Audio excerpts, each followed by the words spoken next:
अस्सलाम वालेकुम। मेरा नाम डॉक्टर नवीद है। डॉक्टर सुहेब ने मुझे वैसे इंट्रोड्यूस करवा दिया है। Today the topic on which I am gonna present is sepsis, shock and appropriate use of antibiotics. Basically, COVID patients, they do come with the COVID pneumonia and everything, but other things are also happening with them, like they are in multi-organ dysfunction, and these things lead to their demises.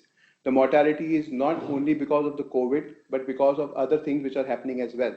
So we have to consider those things as well while we are treating our patients. Because in our 2 months exposure and experience with dealing with such patients, we have seen that there are multiple issues which leads to the bad outcome. So we are now going to start with our sepsis definition. Sepsis is a life-threatening organ dysfunction caused by dysregulated host response to infection. Septic shock is a subset of sepsis with circulatory and cellular metabolic dysfunction associated with a higher risk of mortality. I have prepared this presentation from the sepsis guidelines, which was initially presented. It was initially published in 2016-17, and now they have revised it with the COVID-19 pandemic, and they have made some changes in the guidelines as well. Initial resuscitation is the basic step with which we start a patient who has come in the ER with sepsis or has come in the ICU with sepsis and septic shock. Sepsis and septic shocks are medical emergencies, and we recommend that treatment and resuscitation begin immediately. We recommend that in the resuscitation from sepsis-induced hypoperfusion, at least 30 ml per kg of IV crystalloid fluid be given within the first 3 hours. It's a strong recommendation whenever a patient is coming to your facility, and if he's hypotensive, which means that either he's having a MAP of 65 or less, or he's anuric or is showing sign of hypoperfusion, like delayed capillary refill, low urinary output, or hypotension. So we have to initially resuscitate them with fluid, and the ideal fluid is crystalloid, which is normal saline or ringer lactate. We recommend that following initial fluid resuscitation, additional fluids be guided by frequent reassessment of hemodynamic status. Hemodynamic status includes, you can measure the CVP, you can measure the urinary output, you can look at the MAP, the mean arterial pressure, and see whether the patient is being perfused or not. We recommend further hemodynamic assessments such as assessing cardiac functions to determine the type of shock if the clinical examination does not lead to a clear diagnosis.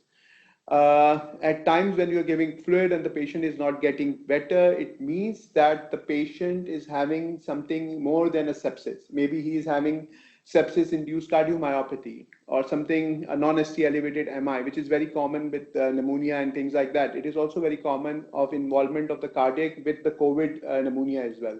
So if it is possible, if the facility allow, we should go for a bedside primary echocardiogram, which can be done by a critical care physician just to see the left ventricular function.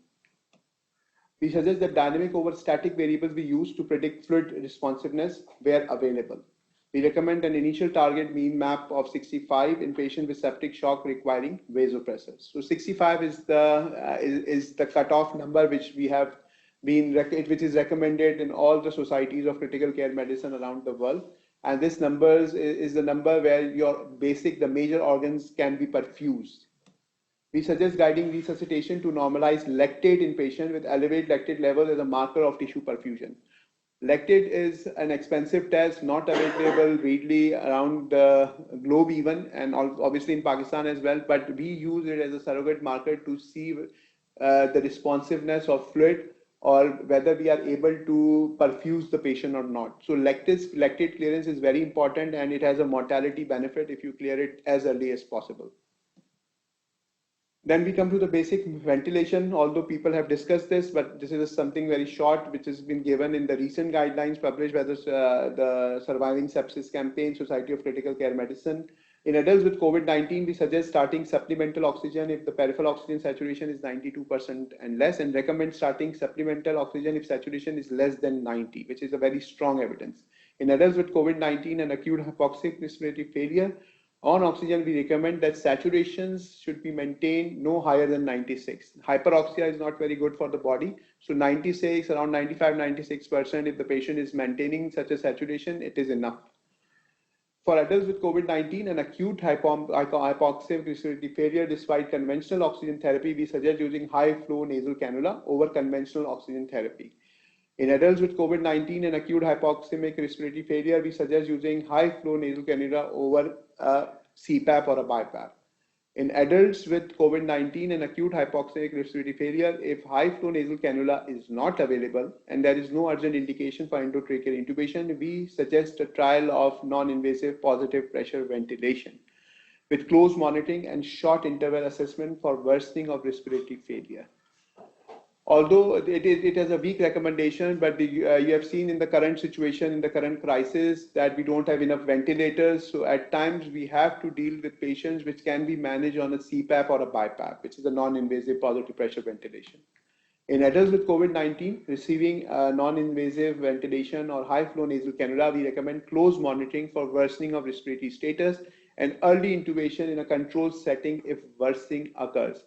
This is the best practice statement, and this is very valid. If the patient is deteriorating, you don't have to wait for 24 hours or so. You have to see whether he's getting better in 2 to 3 hours. If he's worsening, that elective intubation is the best way out. In mechanically ventilated adults with COVID-19 and ARDS, we recommend using low tidal volume ventilation, which is the basic thing which we have been using for decades now, for at least a decade, with a tidal volume of 4 to 8 ml per kg of predicted body weight over a higher tidal volume of more than 8 ml per kg. For mechanically ventilated adults with COVID-19 and ARDS, we recommend targeting plateau pressure of less than 30. This has strong evidence to reducing barotrauma. For mechanically ventilated adults with COVID-19 and moderate to severe ARDS, we suggest using a higher PEEP strategy over a lower PEEP strategy. For mechanically ventilated adults with COVID-19 and ARDS, we suggest using a conservative fluid strategy over a liberal fluid strategy. COVID has occurred now, but we are using this strategy for a long time. There was a trial called FACT trial, which shows that people who are conservatively managed by fluid resuscitation tends to do better as an outcome of getting out of a mechanical ventilator. For mechanically ventilated adults with COVID-19 and moderate to severe ARDS, we suggest prone ventilation for around 12 to 16 hours over no prone ventilation. For mechanically ventilated adults with COVID-19 and moderate to severe ARDS, we suggest using as needed intermittent boluses of neuromuscular blocking agents over continuous infusion to facilitate protective lung ventilation. In the event of persistent ventilator dyssynchrony, the need for ongoing deep sedation, prone ventilation, or persistently high plateau pressure, we suggest using a continuous infusion of the neuromuscular blocking agent for up to at least 48 hours.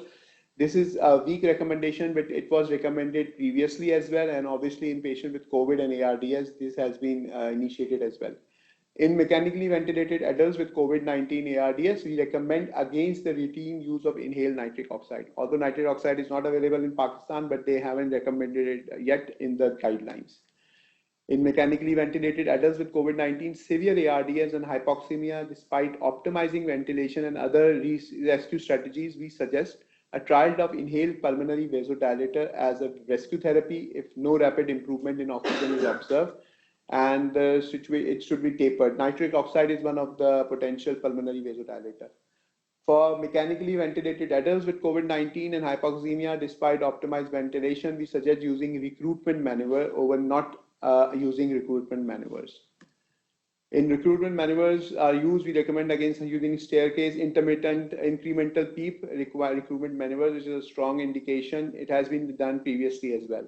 In mechanically ventilated adults with COVID-19 and refractory hypoxemia, despite optimization of the ventilation, use of rescue therapies and proning is suggested, using VV ECMO if available or referring the patient to an ECMO center. We don't have such facilities in Pakistan, so we don't have to discuss much on them. Therapy. In mechanically ventilated adults with COVID-19 and respiratory failure, we suggest against the routine use of systemic steroids. Steroids are not used as an initial agent when the patient is started on treatment. In mechanically ventilated adults with COVID-19 and ARDS, we suggest using systemic steroids over not using corticosteroids. When the patient is obviously in ARDS, people tend to use systemic steroids. In mechanically ventilated patients with COVID-19 and respiratory failure, we suggest using empirical antibiotic agents over no antimicrobials. For critically ill adults with COVID-19 who develop fever, we suggest using acetaminophen, paracetamol for temperature control over no treatment. In critically ill adults with COVID-19, we suggest against the routine use of standard intravenous immunoglobulins. It has a weak recommendation. In critically ill adults with COVID-19, we suggest against the routine use of convalescent plasma. This is in a trial basis still, but we have used it twice in our settings as well. Obviously, but this is in an experimental phase, not recommended in the guidelines up till now. In critically ill adults with COVID-19, we suggest against the routine use of antivirals. There is insufficient evidence to issue a recommendation on the use of other antiviral agents in critically ill adults with COVID-19. There is insufficient evidence to issue a recommendation on the use of recombinant interferons alone or in combination with antiviral in critically ill adults with COVID. There is insufficient evidence to issue recommendation on the use of chloroquine or hydroxychloroquine. As we have all known, it has been in the media for a long time, but still the trials are going on and still it's inconclusive right now. There is insufficient evidence to issue a recommendation on the use of tocilizumab in critical ill adults with COVID-19. Tocilizumab we have used in our settings as well, and some people have benefit. Still, it is in the trial basis, but usually tocilizumab is used when there is a cytokine storm in such patients, not for everybody. The fluids, we recommend crystalloids. We already discussed that crystalloids are better as the fluid of choice for initial resuscitation. Using albumin in addition to crystalloid when patient requires substantial amount of crystalloids, we can use albumin as well, although the recommendation is very weak. Vasoactive agent, norepinephrine is the first choice. We suggest adding either vasopressin as a vasosparing agent or epinephrine to norepinephrine with the intent of raising the MAP to target, or adding vasopressin to decrease the norepinephrine dosage. We recommend further hemodynamic assessments such as assessing cardiac functions. We already discussed to determine the type of shock. We suggest that dynamic over static variables be used, and the lactate can be helped to guide our resuscitation. The source control. We recommend that the specific anatomic diagnosis of infection requiring emergent source control be identified or excluded as rapidly as possible in patients with sepsis or septic shock, and they may require source control intervention be implemented as soon as medically and logistically practical and the diagnosis is made. PPE. This is a small slide I have put in from this guidelines just to give some awareness that for healthcare workers providing usual care of non-ventilated COVID patients, the society suggests using surgical medical masks as opposed to respirators. In addition to other personal protective equipment, the gloves, gown, and eye protection, such as a face shield or safety goggles. For healthcare workers who are performing non-aerosol generating procedures on mechanically ventilated patient, closed circuit, people with COVID-19, we suggest using the surgical and medical mask as opposed to respirators. And other equipment should be used like gloves, gown, protective shield, and safety goggles. The laboratory diagnosis and specimen. I've intentionally put this slide because we are taking nasopharyngeal swab, and at times the quality of the specimen is not very good. So for intubated and mechanically ventilated adults with a suspicion of COVID, for diagnostics testing, we suggest obtaining lower respiratory tract samples in preference to an upper respiratory tract, the nasopharyngeal swab. With regards to lower respiratory samples, we suggest obtaining endotracheal aspirates in preference to bronchoalveolar lavages. So bronch is not necessary. You can always go for an endotracheal lavage and get the sample, which will give you a good enough sample to be tested for COVID. And it has high sensitivity and specificity. This is a slide just as a summarized slide of what we have to do and what we should not do. So COVID-19 with hypoxia. If there is an indication for endotracheal intubation, we have to do it without any delay. If no, then tolerate supplemental, or we have to give supplemental oxygen. If the patient is not tolerating, then we go for the high flow nasal cannula. If the patient is not tolerating that, then we don't have to wait for hours. We have to intubate the patient. We can consider trial of CPAP. Monitor closely at short interval. If the patient is not tolerating CPAP or BiPAP, we don't have to wait or delay the intubation. Do not delay intubation if the patient is worsening. Endotracheal intubation, when done, it should be done by an expert in airway to intubate. Use N95 or an FFP2 or equivalent and other PPE infection control precaution while you are intubating the patient. Minimize staff in the room. There should be less activity in that room. Less number of people should be there so we can obviously have less contact with the patient, but we have to do it, but we have to limit the number of people, because the greater the number of people, it is more chance of cross contamination. And if possible, a video laryngoscope can be used. When the patient is on a CPAP, we have to monitor closely. Target saturation should be around 90 to 96, and appropriate infection control should be done. But it's still in the red, it has been highlighted that we don't have to delay the intubation. If the patient is getting worse, we should go for elective intubation.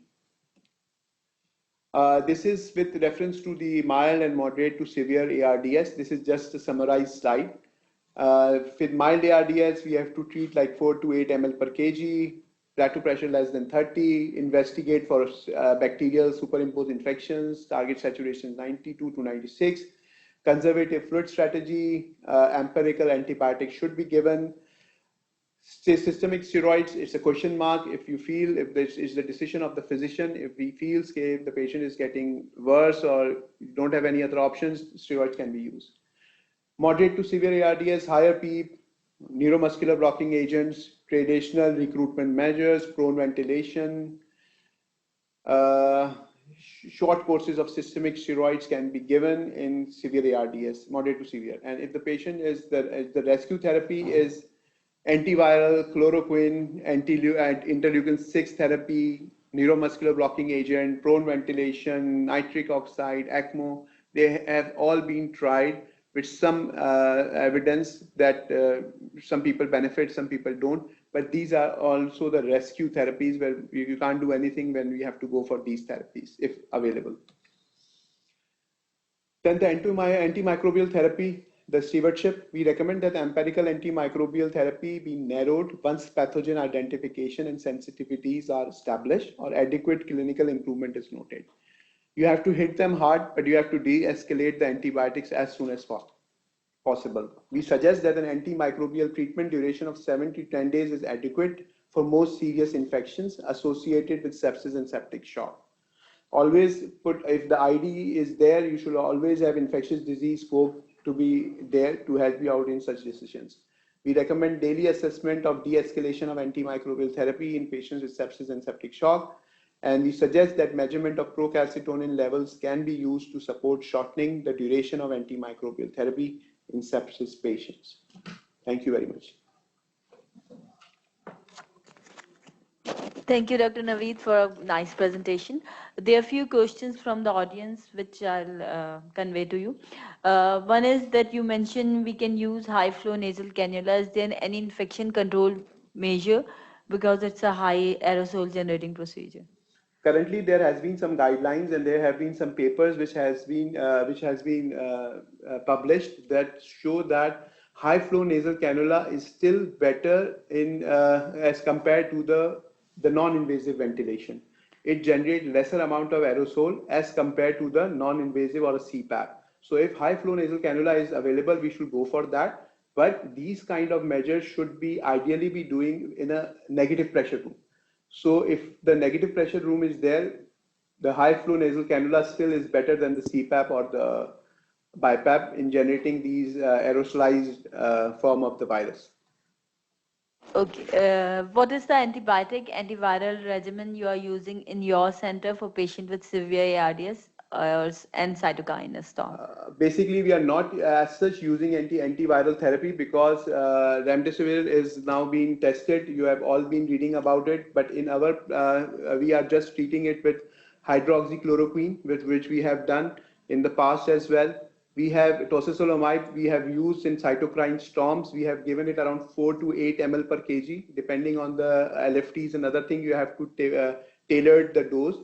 And it is usually given 12 hours apart. First, you give at 4 to 8 ml per kg. If the patient's condition is not getting better or if the parameters are not getting better, the second dose can be repeated after 12 hours.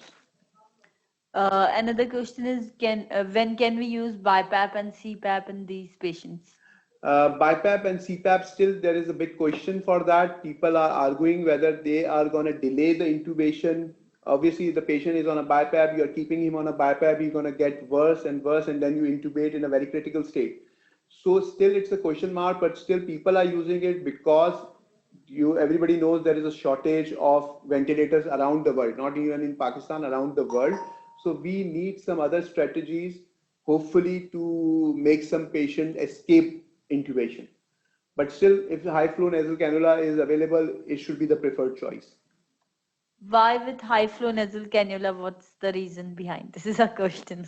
High flow nasal cannula has basically more adaptability. People are claustrophobic. You're putting a mask on. The fitting is not very good. The nurse has to go again and again to check the fitting. Exposure of your staff is more. In this high flow nasal cannula, you just have to put in you have to just the patient has to wear the cannula, and at around 50 to 60 liters, it's a very high flow oxygen, and you don't have to check it again and again, and it is better tolerated by the patients.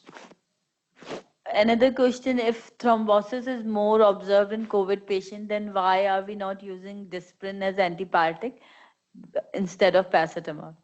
Sorry, can you please Why repeat? are we not using Disprin, aspirin as antipyretic compared to paracetamol if thrombosis is more observed in COVID? Currently, there are few people who are showing that there is microthrombi developing in such patients, but still there is no recommendation for using antiplatelet agents.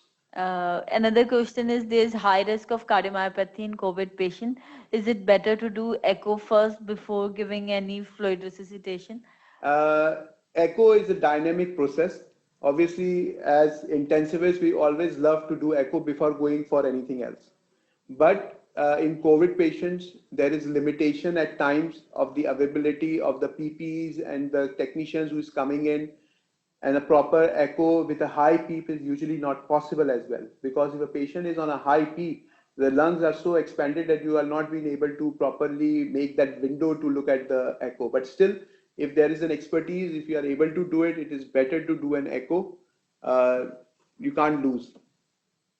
Okay, another question is what are the empirical antibiotics and the antibiotic classes which can be used before any culture and sensitivity result is available? In our setting, we usually use the broad spectrum antibiotics in COVID patients right now, because people are going to different hospitals. They are coming to us. They are spending some time in the ER as well.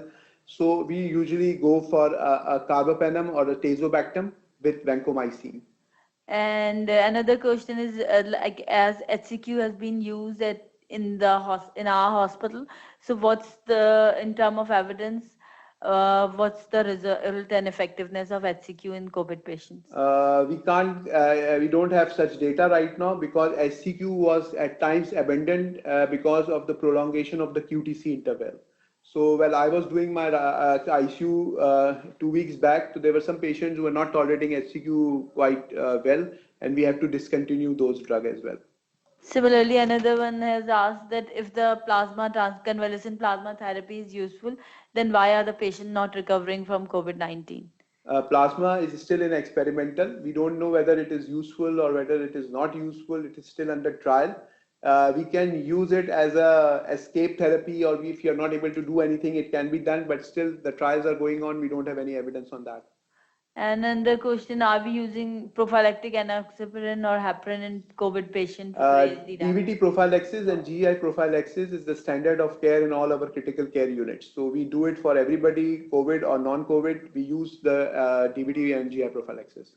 Another one is what factors need to be assessed for de-escalation of antibiotics? Usually in our settings, which we have discussed with our ID folks, we usually use the procalcitonin criteria, which has been recommended in many published paper as well. If the procalcitonin is going down, so this helps to reduce the duration of the antibiotics. So we use the procalcitonin and the general physical condition of the patient as well. Okay. Another question is there any use of ultrasound in COVID patient? And is it superior over a CT? Ultrasound can be done. There was a discussion in some of our WhatsApp group that if the patient is having a lot of fluid, like a patient is having pulmonary edema, because one of the question was of cardiomyopathy. So if the patient is developing pulmonary edema, so we can differentiate between a consolidation and a pulmonary edema on an echo. The A lines, the B lines, which can be seen with pulmonary edema, it can be seen. and we can differentiate with the consolidation, but you need expertise for that. So ultrasound can be used at the bedside if you have issues that whether the patient is having volume overload or not. That's why we have always proposed the fluid conservative therapies. Another question is that what is lactate levels? The lactate level usually we use it is the 4 is our primary lactate level. We tend to keep it less than 4. If the lactate is more than that for a longer period of duration, and so the outcome becomes bad for that. So in our settings we use it at a 4. And can CVP be used if echo is not available for assessing cardiac function? CVP is a crude way of assessing the fluid status, but if you don't know the cardiac status, the CVP usually has no role. If the patient's heart is a failing heart, for example, he's developing right ventricular failure because of the severe ARDS, or he's having some sort of pulmonary artery hypertension because of a severe ARDS, or a TR, the tricuspid regurgitation because of these events, you can have falsely elevated CVP. So the basic thing which I will advocate is you see the urinary output, which is very basic thing, but it helps a lot. If the patient is making 0.5 ml per kg of urine, you are adequately resuscitation or the patient is adequately perfused. So this is better in that sense to assess such markers which can be easily done around the Pakistan where people don't have enough facilities. Thank you, Dr. Naveed, for your presentation. Thank you, Dr. Soeb, Dr. Amber.